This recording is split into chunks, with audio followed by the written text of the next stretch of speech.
আসসালামু আলাইকুম। সন্ধে ৭টা, বাংলাদেশ বেতার খুলনা। খবর পড়ছি মোহাম্মদ তরিকুল ইসলাম।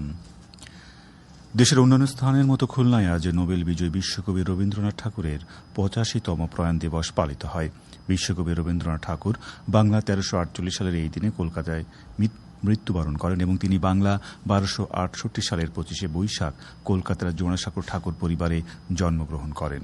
বহুমুখী প্রতিভার অধিকারী বিশ্বকবি রবীন্দ্রনাথ ঠাকুর বাংলা সাহিত্য, সঙ্গীত ও শিল্পকলার সর্বত্র এক অনন্য প্রতিভার স্বাক্ষর রেখে সাহিত্য ও শিল্পাঙ্গনকে সমৃদ্ধশালী করে গেছেন।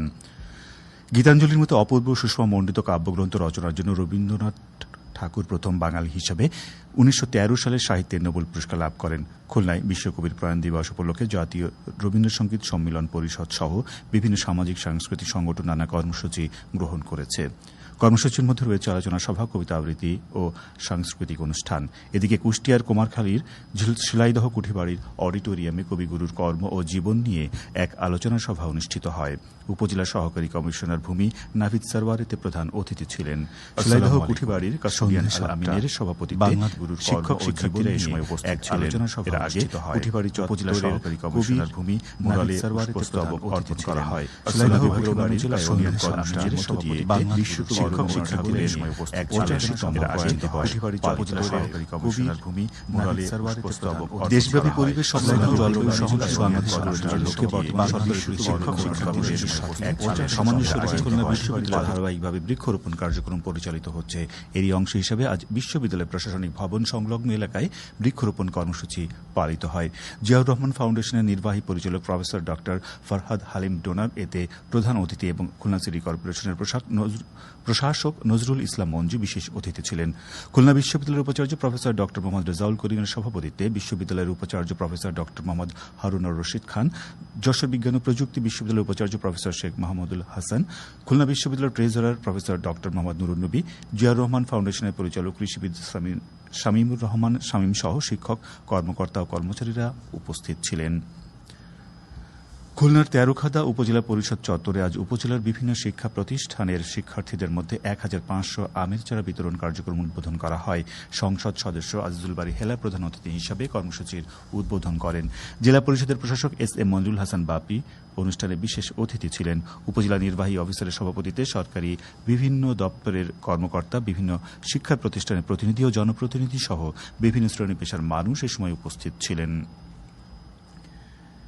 জাতীয় মৎস্য পক্ষ বাস্তবায়ন সম্পর্কিত জেলা কমিটির এক সভা আজ খুলনা জেলা প্রশাসকের সম্মেলন কক্ষে অনুষ্ঠিত হয়। সভায় জাতীয় মৎস্য পক্ষ উপলক্ষে ৩ দিনব্যাপী কর্মসূচি গ্রহণ করা হয়েছে। কর্মসূচির মধ্যে রয়েছে আগামী ১৬ই আগস্ট সকাল ৯টায় শহীদ হাদিস পার্কস্থ পুকুরে মাছের পোনা অবমুক্তকরণ, সকাল ৯:৩০ বর্ণাঢ্য শোভাযাত্রা, ১০টায় খুলনা সার্কিট হাউসের সম্মেলন কক্ষে জাতীয় মৎস্য পক্ষের উদ্বোধনী আলোচনা সভা ও সফল মৎস্য চাষী ব্যক্তি, উদ্যোক্তা ও প্রতিষ্ঠানকে পুরস্কার প্রদান করা হবে।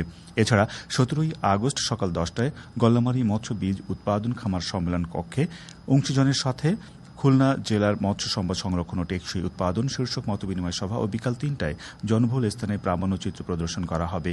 ১৮ই আগস্ট ১০টায় বটিয়াঘাট উপজেলা পরিষদের পুকুরে মৎস্যজীবীদের অংশগ্রহণের সাঁতার প্রতিযোগিতা ও বেলা ২টায় খুলনা মৎস্য অধিদপ্তরের পরিচালকের সম্মেলন কক্ষে জাতীয় মৎস্য পক্ষের সমাপনী অনুষ্ঠান অনুষ্ঠিত হবে। জেলা প্রশাসক হুরে জান্নাতের সভাপতিত্বে অতিরিক্ত জেলা প্রশাসক সার্বিক, জেলার মৎস্য কর্মকর্তা সহ বিভিন্ন সরকারি দপ্তরের কর্মকর্তা, এনজিও, মৎস্যজীবী সমিতি, ক্ষুদ্র মৎস্যজীবী জেলা সমিতি ও মৎস্যজীবী সমবায় সমিতির প্রতিনিধিরা সভায় অংশ নেন। সাতক্ষীরার কালীগঞ্জ উপজেলা পরিষদ মিলনায়তনে পার্টনার ফিল্ড স্কুল কংগ্রেস ২০২৬ আজ অনুষ্ঠিত হয়। সংসদ সদস্য হাফেজ মুহাদ্দিস রবিউল বাশার এতে প্রধান অতিথি ছিলেন। উপজেলা নির্বাহী কর্মকর্তার সভাপতিত্বে উপজেলা কৃষি কর্মকর্তা, উপজেলা প্রাণী সম্পদ কর্মকর্তা, উপজেলা সমাজসেবা কর্মকর্তা ও কৃষি উদ্যোক্তা সহ সংশ্লিষ্ট কর্মকর্তাগণ এই সময় উপস্থিত ছিলেন। অনুষ্ঠানে ৮টি প্রদর্শনী স্টলে নিরাপদ সবজি উৎপাদন, আধুনিক কৃষি প্রযুক্তি, কীটনাশকের নিরাপদ ব্যবহার, বিকল্প বালাই ব্যবস্থাপনা এবং কৃষি উদ্যোক্তা তৈরির বিভিন্ন উদ্যোগ প্রদর্শন করা হয়। পরে উপজেলার ১২টি ইউনিয়নের ১,৭৫৯ জন কৃষকের হাতে স্মার্ট কার্ড দেয়া হয়। আবহাওয়া অফিস জানিয়েছে, সক্রিয় মৌসুমী বায়ুর প্রভাবে আজ সকাল ৯টা থেকে পরবর্তী ২৪ ঘণ্টায় ঢাকা, খুলনা, বরিশাল ও চট্টগ্রাম বিভাগের কোথাও কোথাও ভারী থেকে অতি ভারী বর্ষণ হতে পারে। ভারী থেকে অতি ভারী বর্ষণের কারণে চট্টগ্রাম বিভাগের পাহাড়ি এলাকার কোথাও কোথাও ভূমিধস হতে পারে। এদিকে আজ রাত 1টা পর্যন্ত আবহাওয়ার পূর্বাভাসে বলা হয়েছে পাবনা, টাঙ্গাইল, ময়মনসিংহ, ঢাকা, ফরিদপুর, বরিশাল, পটুয়াখালী, কুমিল্লা, নোয়াখালী, চট্টগ্রাম ও কক্সবাজার অঞ্চলে দক্ষিণ দক্ষিণ পূর্ব দিক থেকে অস্থায়ীভাবে ঘণ্টায় 45 থেকে 60 কিলোমিটার বেগে দমকা অথবা ঝোড়ো হাওয়া বয়ে যেতে পারে। সেই সঙ্গে বৃষ্টি অথবা বজ্রসহ বৃষ্টিপাতের সম্ভাবনা রয়েছে। এসব এলাকার নদীবন্দর সমূহকে 1 নম্বর সতর্কতার সংকেত দেখাতে বলা হয়েছে। খবর শেষ হলো। আমাদের পরবর্তী খবর প্রচারিত হবে আগামীকাল সকাল 8টা 10 মিনিটে বাংলায়।